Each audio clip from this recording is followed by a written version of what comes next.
जय श्री राधे कृष्ण मित्रों। नमस्कार मित्रों, इस वीडियो को देखने से पहले प्लीज वीडियो को लाइक कमेंट शेयर जरूर से करें ताकि आपको कुछ ऐसे ही नया सीखने को मिले। तो चलिए चलते हैं स्टोरी की तरफ। क्या सीखने वाले हैं हम इस स्टोरी से? किसी ने बड़ी कमाल की बात कही है, माफ करने की आदत। दोस्तों, इस कहानी को पढ़ने से पहले मैं आपसे एक विनती करती हूँ, इसे लाइक कीजिए, कमेंट में अपनी राय दीजिए और ज्यादा से ज्यादा शेयर कीजिए ताकि यह संदेश लाखों लोगों तक पहुंच सके और किसी की टूटी हुई जिंदगी फिर से जुड़ सके। जीवन में सबसे कठिन काम है किसी को माफ करना। हम दूसरों की गलतियों को दिल में बिठा लेते हैं, गुस्से को सालों तक पकड़े रहते हैं और सोचते हैं कि ऐसा करने से हम न्याय कर रहे हैं। लेकिन सच्चाई यह है कि जब तक हम माफ नहीं करते तब तक हम खुद को सजा देते रहते हैं। माफ करना किसी और पर उपकार नहीं है बल्कि अपने दिल पर बोझ को हल्का करता है। भगवान श्री कृष्ण कहते हैं, माफ करने वाला व्यक्ति सबसे बड़ा शक्तिशाली होता है क्योंकि वही अपने भीतर के गुस्से पर विजय पाता है। कहानी शुरू होती है एक नगर से जहां राघव नाम का युवक रहता था। राघव मेहनती था लेकिन बहुत गुस्सैल और जिद्दी स्वभाव का था। अगर किसी ने उसके साथ थोड़ा भी गलत किया तो वह उसे अपने दिल में बिठा लेता और सालों तक उसे माफ नहीं करता। परिणाम यह हुआ कि धीरे धीरे उसके सारे रिश्ते टूटने लगे, दोस्त उससे दूर होने लगे और घर में भी इतने तनाव रहने लगा। एक बार गांव में एक बड़ा झगड़ा हुआ।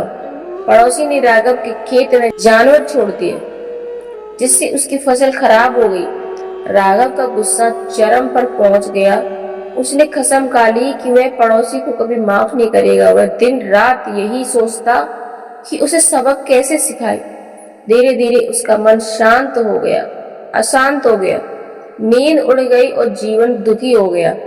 तभी एक दिन गांव में एक साधु आए। साधु ने राघव की आंखों में गुस्सा की आग देखी और कहा, बेटा, यह गुस्सा तुम्हें जला देगा।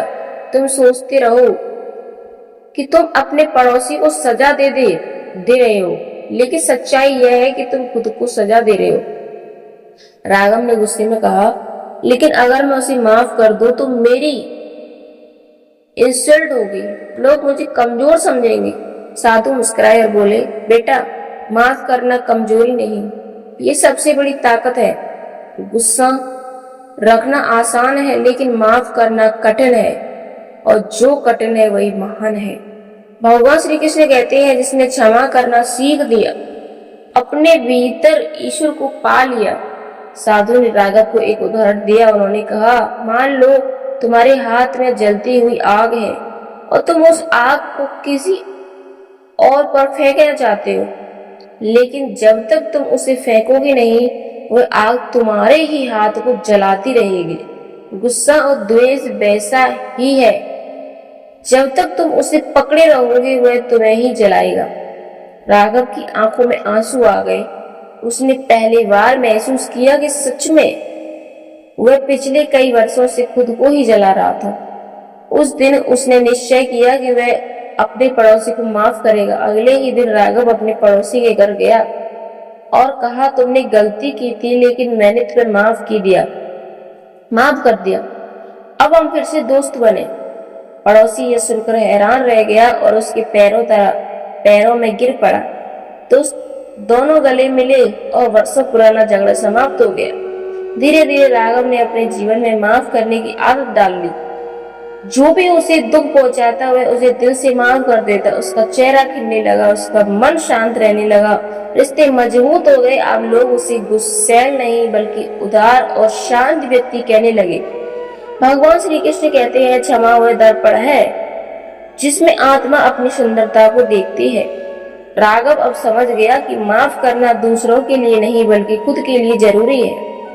जब उसने माफ करना सीख लिया तभी उसके भीतर का गुस्सा और दुख समाप्त हो गया और जीवन आनंद से भर गया। दोस्तों, इस कहानी से हमें यही सीख मिलती है कि माफ करने की आदत इंसान को सबसे ऊंचा बनाती है। अगर हम गुस्से को छोड़कर क्षमा को अपनाएंगे तो न केवल हमारे रिश्ते बचेंगे बल्कि हमारा जीवन भी हल्का और प्रसन्न हो जाएगा। भगवान श्री कृष्ण कहते हैं, माफ करने वाला कभी हारता नहीं, क्योंकि वह अपने दिल को लड़ाई जीत चुका होता है। इसलिए आज से ही प्रण लें कि हम दूसरों की गलतियों को दिल में बिठाकर खुद को जलाएंगे नहीं, बल्कि माफ करके अपने दिल को मुक्त करेंगे। ये जीवन का सबसे बड़ा विजय है। जय श्री राधे कृष्ण मित्रों।